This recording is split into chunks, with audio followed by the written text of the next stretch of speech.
स्वतःच्या स्वार्थासाठी या जर अशा गोष्टी करून रस्ता अडवणे, आरडाओरडा करणे किंवा व्हिडिओ शूटिंग काढणे, मग ते व्हिडिओ शूटिंग व्हायरल करण्याच्या धमक्या देणे, मी भीक घालत नाही.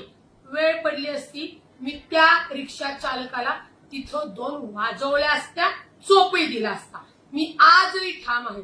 त्याच्यामुळे मी कोणती हुज्जत घालायला नाही. जे ट्रॅफिक अडकलेलं होतं ते सोडवायला गेले आणि त्या सोडवत असताना त्यांनी जो व्हिडिओ काढला तो तुम्हाला कट करून पाठवला.